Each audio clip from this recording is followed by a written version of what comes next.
So I'm very honoured not only to be here, but to give a keynote speech. I know there's so many distinguished people in the room. I can't imagine why it was that Cody selected me to be one of the keynote speakers, but I'm delighted to have that chance to address everyone. So the first day, yesterday, seemed to be talking a lot about technological issues, and today's been talking about animals. And my talk's kind of by chance, I suppose, although I've just tweaked a little bit to make it better, sort of fits between the two, because I want to talk about living images. That's to say, it's not animals, it's not a different autonomously living form of life, nor is it quite a mechanical creation of the human mind via computers, for example, but it's somehow rather an autonomously generating thing, images. And as an art historian, what I'm particularly interested in is the way that in East Asian thought, I'll just talk about Japan today, but it goes across East Asia, certain kinds of images can actually come to life. So that the story of an artist who created something that was the creation of a human mind and a human spirit and a human hand, nevertheless took on autonomous life and then went off into the world and did something. And as far as I know, before you contradict me, I'll make this a bit more I'll make this a bit more clear later on. As far as I know, such legends simply don't exist in the history of Western art. And Norman Bryson, in his very sort of fundamental analysis of Western art thinking, already of 20 years or so ago, said that the dominant sort of mythology in the creation of art in the West is what he called the essential copy. The point of art making, simply put, obviously he goes into more details, is to make copies of things. And E.H. Gombrich, in his even more famous The Story of Art, which I think has now sold more than 10 million copies and is translated into countless languages, he saw the entire history of Western art as what he called making and matching. That somebody, prehistoric times, on a cave wall scratches something, and somebody comes along and says, oh, that thing you just scratched, it looks a bit like a horse. But horses have tails, so the person goes back and adds a tail onto it. It looks more like a horse than it did before. And somebody said, well, horses have 4 legs, not 3, so adds another one. And this process of making and matching, he sees as the entire impetus behind the whole history of Western art. Of course, it would end when a moment came along when you might be able to make the perfect copy. It could be done possibly with a camera, but it could also be done before the arrival of photography in certain kinds of hyper-realist art, where this notion of the whole purpose of Western art kind of crashes and very different things start then to be made. Possibly the idea that the artist, however wonderful, can't actually create something that lives, although they might be able to produce a perfect copy of it, is linked to the Abrahamic faiths, that in Judaism and Islam, and probably less in Christianity, but only God can create life. Human beings can create semblances of life. Maybe they should. Islam would say they shouldn't. Judaism also polices the making of images. Christianity, on the whole, has taken the view it's absolutely fine to make images of anything, including God himself. But, of course, you can't create the life that goes with them. And the stories in Western art about images that come to life, and there are a few, almost always have some sort of extenuation for them. For example, they're set in pre-Christian times. So there are stories from ancient Greece that get circulated around, but that's okay because it's not under the dispensation of the Christian God. Perhaps also most famous is, anyway, for people who read in English, Shakespeare's Winter's Tale, early in the 17th century, where there is the creation of the perfect image of the dead queen. Right? The queen is dead, her husband laments her death, although he's caused her death, he laments the fact he caused her death, and eventually a perfect image of her is unveiled, and he sees it and says it's absolutely perfect, if only it could breathe, and then he makes the famous expression, what sculptor ever could cut breath? Can't. But then the statue starts to move. And given this is a stage play, the statue is enacted by a human being who then starts to move. And all the audience gasped, and of course the king, as the character on the stage, gasped, because it should not be, however well made, that a statue can move. And then the denouement of the play, it's not actually a statue of the dead queen, it is the queen who didn't die, but who went into hiding. Anyway, you probably know the play, but the point is that in the many, many stories, and it fits so well in drama and narratives, of images that live in Western art, almost always, or possibly even always, it doesn't actually happen. Whereas in East Asian stories, within the conventions of the narrative, it actually happens. So, simply put, a kind of creation of life versus a creation of form, or a representation of life. And when I was studying history of art, as a graduate student 25 years ago, the great journal that we all sort of were in awe of, it's still going strong, I'm glad to say, was called Representations. A journal on the history of Western art took that as its title. It did not call itself Creations or Creativity. It was about the analysis of the way that people represent. We represent because we can't create, or we can't, at any rate, create life. Now, my PowerPoint should be here, I think. Sorry, I was the one who was opening it up. Thank you. So it's my fault for not. Oh, sorry. Thanks. Okay. Yeah. So the myth of the essential copy takes its origin in the story of St. Luke, and note again, it's a Christian validation of the creation of images. St. Luke, who is known in the Bible as the beloved physician, for some reason is also accredited with being a painter, and people wanted an image of the Virgin, of which there wasn't one, nor with a Virgin and child. Nobody would have thought of making a painting at that time. So the Virgin appears to St. Luke in a vision, truly her in a vision, and he paints it down. And many, many images of this in Western art. I'm just showing you one, quite a generic one, where, somewhat intriguingly, the artist has thought to himself, an ancient Christian painting must have been done in a kind of Byzantine mode. So the picture within the picture doesn't look, as it were, as real as the reality of the picture itself.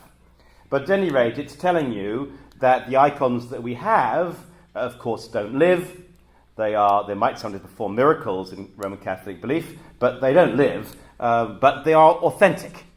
They are true copies of the thing that you wish you could have, but sadly you never can.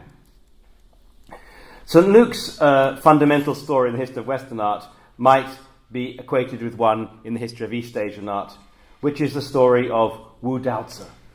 And Wu Daozi, in ancient times in China, painted dragons.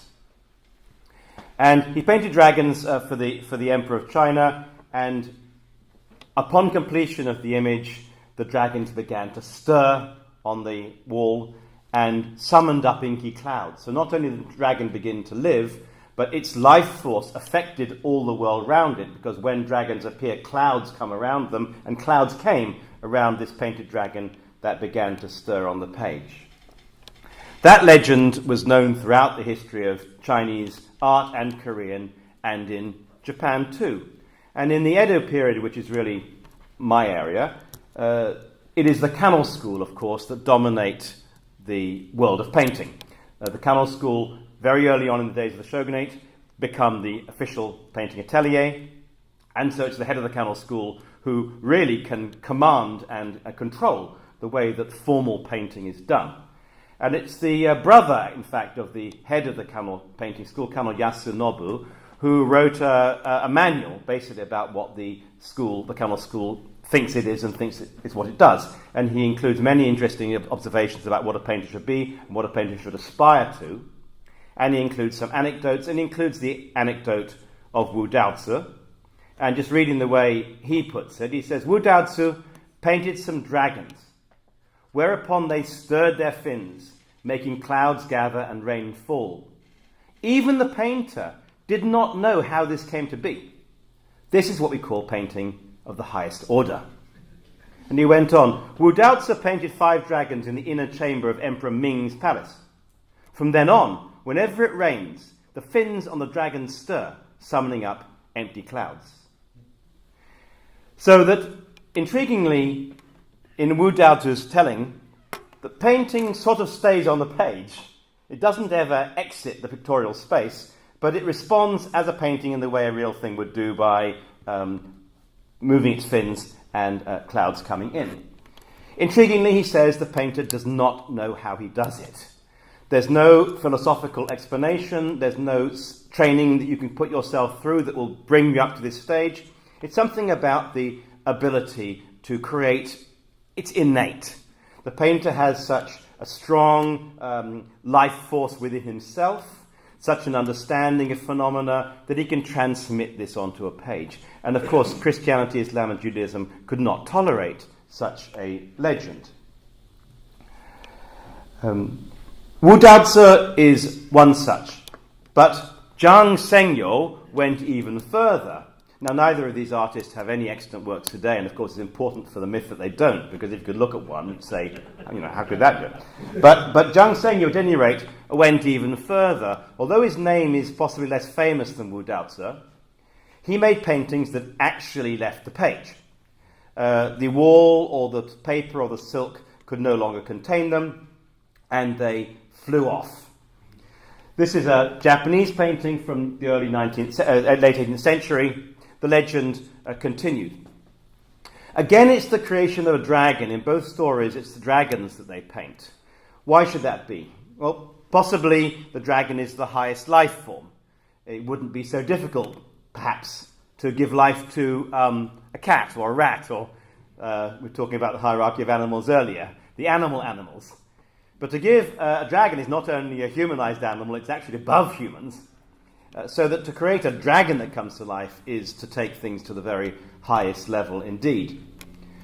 But also, if the painting is going to leave the painted space and dwell in our world somehow or other, making the painted object a dragon actually works quite well, because dragons disappear. If you paint a mouse, it's going to be somewhere around here, which wouldn't really work very easily. So the creation of dragons in several ways, allows the story to seem monumentally accomplished, but also sort of to fit within the grounds of reality. We don't see dragons around us, if they were painted or not, because they always disappear after they've momentarily appeared.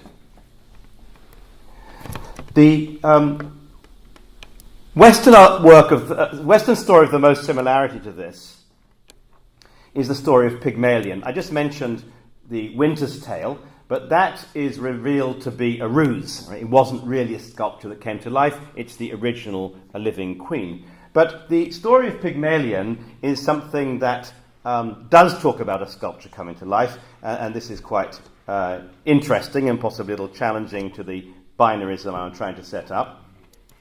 Well, of course, Pygmalion, first of all, it's a pre-Christian story, so there's no danger about insulting the unique creative capacity of God. But also some other little anecdotes in the story told by Pliny turn up. One is that the statue is said to be made of ivory. You could never get a piece of ivory large enough to create a human figure of the right size, because it's said to be life-size. I imagine the reason that the sculpture is said to be made of ivory, not of wood, not of metal, not of bronze, is because ivory so often is said to have the texture of the human skin.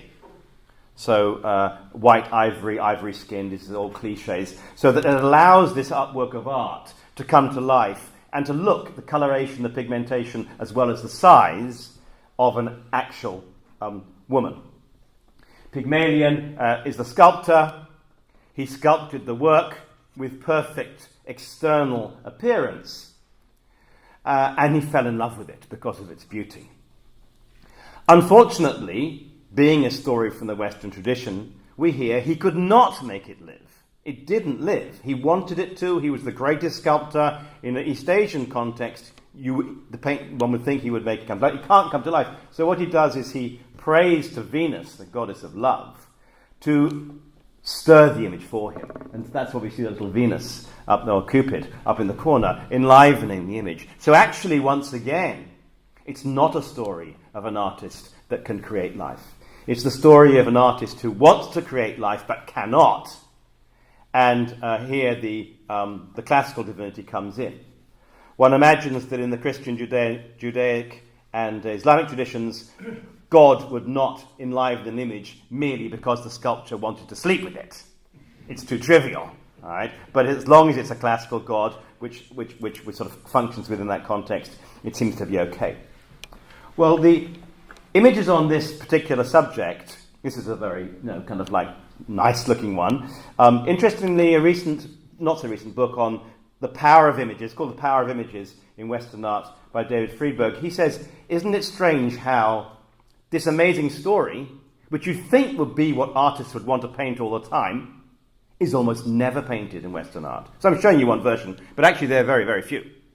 It's almost as if within the world of painting production and commissioning, even this story about it happening in ancient Greece is too worrying. And so stories of enlivenment and depictions of stories of enlivenment almost are invisible, expunged, somehow rather blasphemous, and so not to be thought of. The stories of this kind, and again, the stories of Chinese art, of living images, generated in China, but because they were written down, they found their way to Japan, hence the fact that the Camel School mentioned Wu Daozi has already pointed out. With the transmission to Japan, inevitably we get not only Japanese retellings of what the Chinese people had said, but also attributions of the same kind of skill to Japanese artists. And for an Edo period person, if you say, who's the best Japanese artist, everyone would have given the same reply, Sesshu. Sesshu has the paradigmatic, heroic figure in Japanese thought as Michelangelo or Rembrandt or someone might have for us. So inevitably, Sesshu has attributed to him a similar capacity. Not in his own lifetime. I don't know when the story emerged, but I think it's only in Edo period times in response to the arrival of these Chinese pictures. Sesshu was a monk, and as a child, the story goes, he wanted to paint all the time, and his abbot and his teachers were telling him, you just got to study more and not spend your time just painting pictures. And so he was tied up in punishment to the pillar in the temple, and just to sort of think things over himself. And he was so frustrated he began to weep, and his tears dropped onto the floor, mixing with the dust on the ground. And with his foot, because his hands were tied up, with his foot he mixed the tears in the dust and drew mice. Lowest life form. He's not aspiring to the highest level of making dragons. It's possibly a way of putting the Japanese below these ancient stories of Chinese accomplishment. He just drew little mice, and they came to life. But the virtue of his having made little mice is, of course, they could then come around and gnaw his ropes and free him. So Sesshu's story is both a parallel with the original Chinese ones. It's also a more modest version of it, in keeping possibly with the transfer to Japan, also in keeping with the later historical time. We're no longer talking about the Great Tang, we're talking about Japanese historical period. But also, rather intriguingly, the production of these living images has a practical side to it. It's not just that he's made dragons, he's made things which can then go on and do something. They can be of service in our world. We don't hear what the mice do after they've gnawed through the ropes. Presumably they scuttle off into the temple and go and live with normal mice and are indistinguishable from the normal mice, and they probably must reproduce as other normal mice, and that's the way it goes on. If Sesshu has this story attributed to him as the greatest Japanese artist of hundreds of years before the stories begin to be told, other artists begin to appropriate the story too, or rather their admirers and their successors appropriate the legends on their behalf. And given that the Camel School dominate the world of painting, it's inevitable that legends like this become attributed to, specifically, the Camel School temple founder, Camel School artistic founder, Kano Motonobu. And Kano Motonobu's works did still survive into the present. So you'd need to say, if his paintings come to life, you're going to have to show some blank sheets and say the painting went. It's not very practical to do that. So the legend is adapted to make it compatible with the fact that his paintings remained and were admired and were valuable. And it was said particularly of his emma, right, the horses he painted for hanging in shrines. Many shrines had such things, and the legend went that if you listened at night, when it's dark, it's too dark to see the picture. If you listen at night, you'll hear the sounds of horses' feet, and they exit and they go off to eat and drink in pastures and in streams. And when it comes light again at dawn, they return to the page, or they return to the wooden board, so that they are there as we see them, but they're also not there. It's literally having your cake and eating it too, that you both have the capacity to create life, but you also have a functioning school that paints on behalf of the shogunate. These stories then are very, very old in the Chinese tradition. They pop up every now and again in the Japanese tradition, and in the Edo period, when so much begins to be written down and circulated and brought into books, we see them becoming quite prevalent. And also, this is very late Edo, but you also see them in fairly popular contexts. But as a historian, I don't want to say that things are kind of like they're always there. I want to put it down as a proper period. So, for periodization, I see something quite dramatic and significant as happening round about the close of the 18th century. Sesshu, way before, even though it's a later picture. Kano Motonobu, way before. Of course, Zhang Sengyu and Wu Zhaosu, centuries before. But at the end of the 18th century, all of a sudden, there seemed to be a lot of revived interest in these legends of the superlative artist. What the greatest artist does. Do they do this? Do they create things that come to life? Or do they do something else?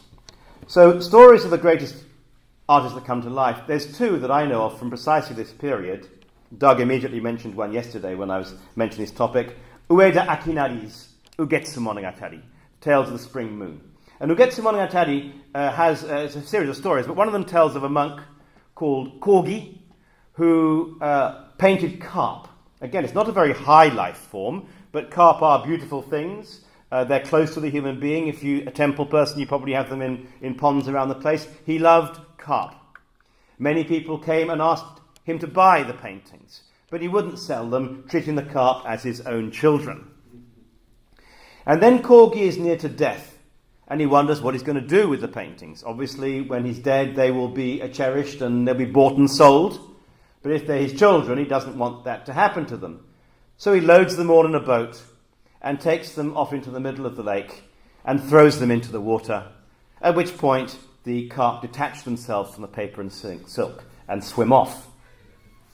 It's a ringing endorsement of that ancient legend of the artist who creates things because his power is so strong.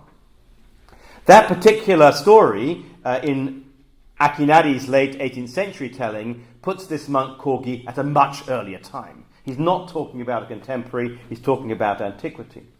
But he interestingly then goes on to say that the monk Kogi had a pupil whose name was Narimitsu. And Narimitsu also could make spectacular paintings. What Narimitsu did was paint on the wall in the palace in Kyoto a rooster.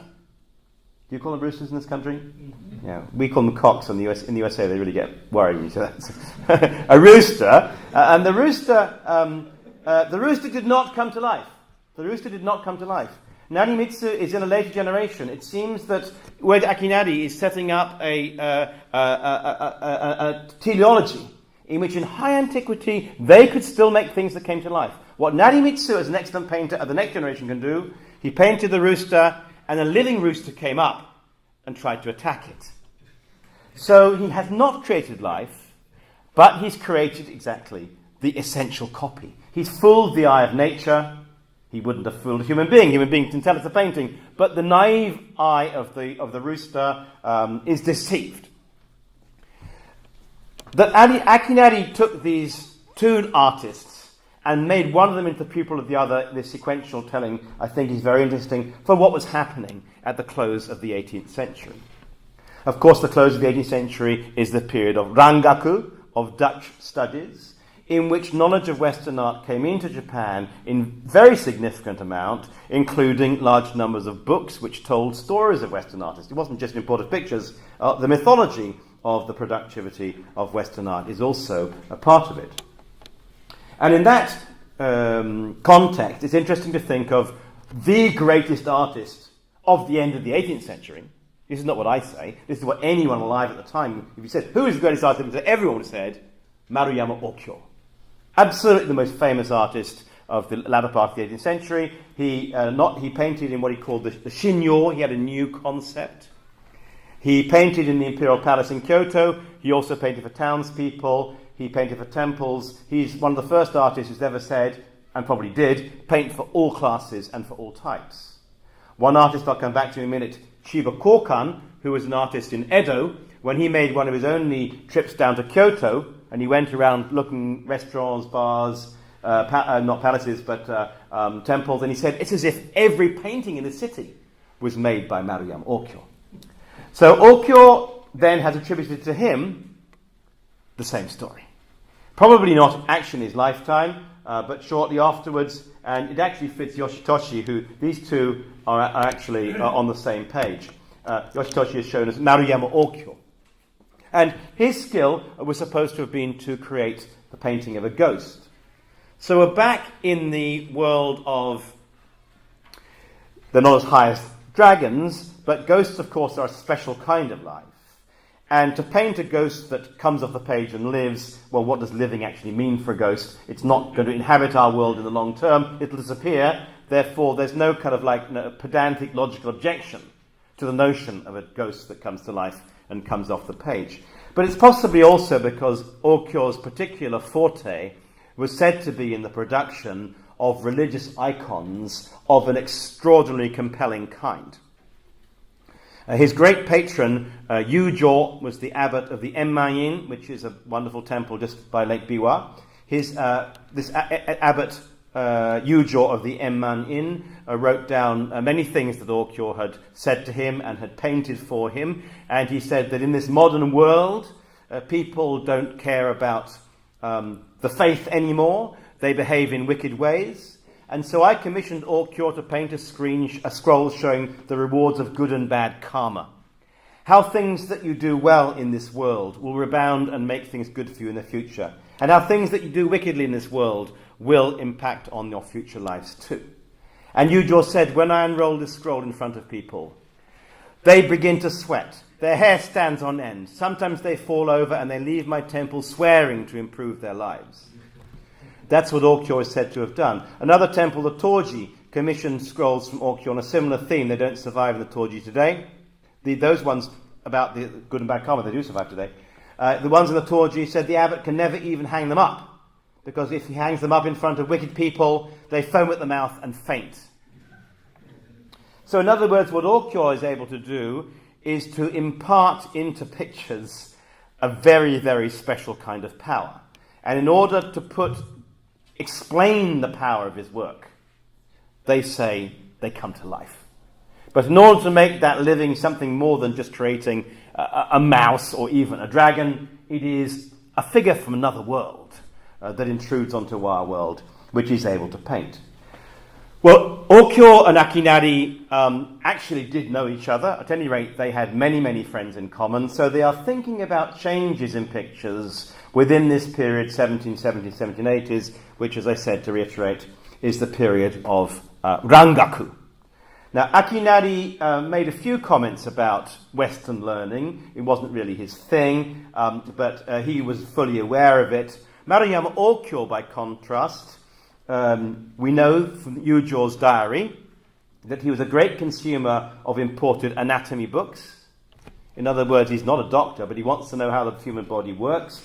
And indeed, he sent his son, Oju, to go and study with an anatomist. So some of the earliest Japanese anatomical illustrations made by watching a dissection taking place were by Okyo's son, the first artist in Japanese history who sent his son and successor to study with an anatomist. Also around this time, it's the great moment of the ukiyo-e. So these artists I've mentioned till now are all pretty cerebral and elite figures. But in Edo, the great artist that everyone wants to have do their stuff is Harunobu. Harunobu invented or popularized multicolored printing in 1765 and then died in 1770, so we have a 5-year window. And Harunobu again and again and again takes up the theme of the picture that comes to life. He doesn't, as far as I know, ever show the alternative, show the image which is so realistic that an animal comes to try and attack it. But here we have 3, and there are many more. I just showed you 3 where I could get fairly decent colour reproductions, where the picture has both left... Well, here, this is a Daruma figure trying to read a love letter, I think, from a courtesan. Again, Daruma and a courtesan interacting. And the reason why it should be Daruma, well, possibly, of course, Daruma is the human being that had the highest level of enlightenment that any human being has ever had. So he is, for us humans, a bridge into the other world. He introduced Zen to Japan, of course. But also there's the equation between Daruma and the sex worker is very close, because Daruma achieved his enlightenment by stilling his karma, by having no parents, no wife, no money, no home, no aspirations, no career, no ambitions, and for 9 years he sat in front of a rock face. Well, a sex worker has no parents, no family, no children, no money, no career, no home, no aspirations, and she has a contract of 10 years. So the courtesan actually, even more than Daruma, has to quell her karma, while at the same time, of course, pretending to care about people, her clients, that she doesn't care. So that's a whole other story, the equation between Daruma and the courtesan. But let's just say why it should be that a religious figure should be the one that's exiting the picture, but at the same time not quite exiting it either. Harunobu was also almost saying, it's a kind of joke, we know pictures don't come to life, really. The left-hand side one is even funnier, really, because now it's Hotte. He actually has left the picture, and what is he doing, of course? He's taking advantage of the woman being asleep to just open her skirt slightly and have a look. So we're beginning a kind of shunga element here. Harunobu died then in 1770. He was succeeded by his pupil, who took the name Harunobu II, Nisei, but he also used the name of Harushige. And Harushige, his work is quite difficult to distinguish from Harunobu, because he often just wrote Harunobu without writing the second on it. But at any rate, pretty soon, that artist, Harunobu II, abandoned ukiyo-e and moved into a different kind of picture making, which was Western-style art. He managed to save the money to go down to Nagasaki, which is a townsman. It's a very long trip, and he's going to have to, whatever. So he sent the money. He went down to Nagasaki, and he spent some time, he claims, on Dejum itself, talking to the Dutch. I've gone through the Dutch records, and you can't quite reconcile the date when he says he was there with what the Dutch say was happening that day. Maybe he was a bit of a fib. But in any case, he did go to Nagasaki, and he obtained probably the most crucial Western painting manual of the 18th century, which we know is important to Japan in some numbers. It is by Gerard de la Ressa. And La Ressa, at that time, a great painter in Holland who had originally studied with Rembrandt. He broke up with Rembrandt precisely because he disliked Rembrandt's kind of grittiness. La Ressa wanted a much more glossy and shiny realism. He said every time you look at a painting by Rembrandt, there's a child shitting in the corner. Whereas in his work, it's all flat, fancy, tutti flying around. And of course, La Ressa's book, which Korkan couldn't necessarily read the Dutch, but there are all these old Western stories incorporated too. At any rate, at that time, somehow or other, in his context of going down to Nagasaki, at that time, he comes across another of the big legends of Western art. Not St. Luke, which of course could not have been talked about in Japan because Christianity is so severely banned. Not about Pygmalion, which is about the coming to life. But of the other legend, this is one that Norman Bryson talks about most in his articulation of the idea of the essential copy that I began with, the legend of Gypsies, where, you probably know this anyway, but Gypsies painted grapes so realistically that birds came down and tried to eat them. It's a bit like that legend of the rooster that's kicked out by another rooster, but here this is just a question of grapes. So here we have it. And the reason why I'm showing you such a grubby picture, unfortunately, the work's not known. It's not known where it is now. It may have been destroyed in the Second World War or in some disaster, but probably about 1770, suggested date because 1788 is the year that Kokan made his trip to Nagasaki. Presumably he learnt this story somewhere there and brought it back. The legend of Gypsies then is absolutely fundamental. It doesn't even go so far as saying an animal's picture can fool another animal like two roosters. It's simply grapes, which the bird thinks are grapes and flies in to eat. But actually the story carries on, which is why I put in square brackets afterwards, and Parrhasius, because in the original telling of this story, Zeuxis paints the grapes which fools the bird. But he does this in part of a competition with another artist called Parrhasius. And Parrhasius says, okay, I've seen the bird fooled by your grapes. I'm very impressed by that. Come back to my studio tomorrow and I'll show you what I can do. And so the next day, Zeuxis goes to Parrhasius' studio, and Parrhasius says, well, my painting is there on the wall. I've covered it with a curtain so that you won't see it ahead of time. Please pull the curtain back and see the painting. And he tries to, and of course the curtain is the painting. So he wins the competition because he's fooled a human eye, not the innocent eye of nature. But very interestingly, that second half of the story is so often deleted because we know you can't fool the human eye in that way. We hope possibly you can fool the eye of nature. So this painting's lost, so for all we know, it had a pair that might have shown the Parrhasius version. But as far as we know, he wanted to show the alternative as the work of art as the eccentric copy. He didn't want to get involved with that old Chinese legend about the making of actual life. It doesn't fit with his notions about the way a picture should be.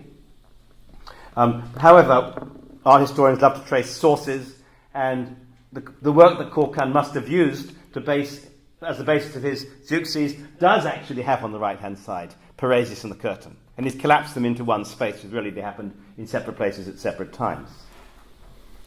So the late 18th century, as the moment when Japanese painting is extremely vibrant. I mean, the late 18th century, our historians love it as one of the golden ages of creativity, both at high aristocratic levels and also in popular levels. But it's also the moment when challenges come in. The Camel School has been painting for about 200 years also by that point, right? And the Camel School's governing motto is one brush, unchanged for 1,000 generations. Right? In 1780, what they're painting is supposed to look exactly what they were painting like in 1610. Right? So Camel School must have no morphology. Right? It's like the shogunal government it supports. It should be unchanging forever. But of course that doesn't fit with the way styles move, people's tastes change, so that a lot of artistic practices are under scrutiny at this period when Dutch art comes in with its other manner. Well, that's most of what I wanted to say, but I have a little bit further as a kind of coda, which is you can think about art leaving the picture, or rather painted objects leaving the pictorial frame.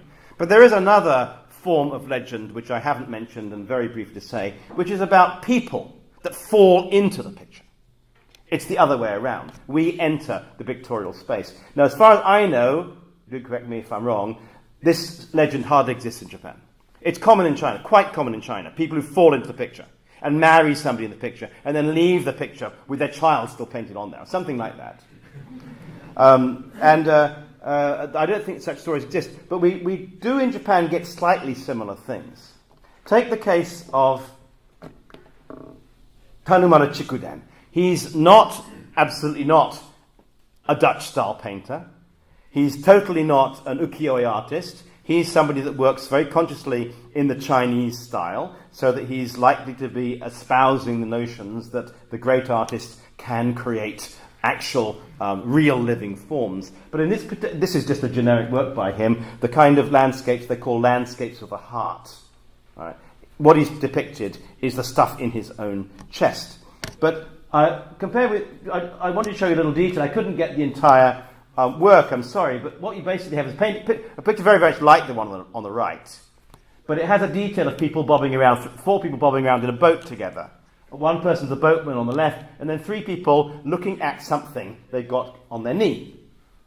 The inscription, which I can't provide for you because it's cut, he says that one day he was at home with his son, and his great friend Rai Sanyor dropped by, and he thought, how wonderful to have my son and my great friend here together, and he painted a landscape. And the landscape was so powerful and wonderful, they all said to themselves, if only we could live in such a landscape. Right? Of course, you can't live in such dramatic landscapes, they don't exist. But what they decided to do is, the 3 of them got into a boat, and they took the painting with them, and they opened the painting out, and they viewed the painting bobbing around in the boat in an actual landscape. And then that was what the subject of the painting became. So there they are in the boat, looking at the painting which has already been painted in response to the artist's friend's arrival, and the painting's blank. Right? So the painting has slipped off that paper on which it was painted on to inhabit the actual landscape in which they are showing themselves now floating around. Tanemura Chikuden, painter of this in another context, said, when you paint, you must have the pictorial logic of both the ancient and the modern masters within your chest. And in your eyes, you must have the ravishing rays that issue forth from the divine. Only then will you perceive fully, discerning what is good and what is bad, what is ugly and what is left, with nothing shrouded in doubt. This is what you must do when you paint. But when you look at art, he doesn't say art, when you look at pictures, the process is even more complicated. So for him, looking at things is very, very difficult. Looking at things and making things is something that it's a profoundly entwined kind of experience. Last quote before I stop. Shiva Kokan went down to Nagasaki, as I told you, to learn about Dutch art. But on a subsequent occasion, he went to Kyoto, and he'd heard about one of these literati, Chinese-style painters, and he wanted to go and visit him. His name was Chiku Geniku. So Kokan wrote, Chiku Geniku, he loved a good drink and was a very sociable and refined person. He painted ink orchids, and anyone would come to him with paper. He spontaneously filled the sheets and handed them over. There was a vast quantity of his work around, and many people had his pictures, everyone thinking him a very remarkably interesting fellow. I went to visit him. I went to his house, and I met his wife. She told me, he is now dead, and all those who were amongst his circle have passed away. As a result, his orchids have just become so much waste paper. No one has even heard of them anymore. So there we have a notion that the creativity of the work and the creativity of the living person is one and the same thing. He doesn't have to create works of art that fly off in somewhere else. He creates orchids, doesn't matter if they're orchids, but the power with which he creates them is such, and his ongoing power, he keeps on churning out these orchids, right? But they're part of his himness. And it's his friends and those who know him that want them. And when he dies, they're just thrown away. It's not like Corgi's pictures that are thrown into the lake so they can go off and live as carp. These things are simple representations in a later world where actually carp can't come off the page anymore, where things can't live, but in which still human beings have enormous capacity, not just to represent, but to create. Thank you.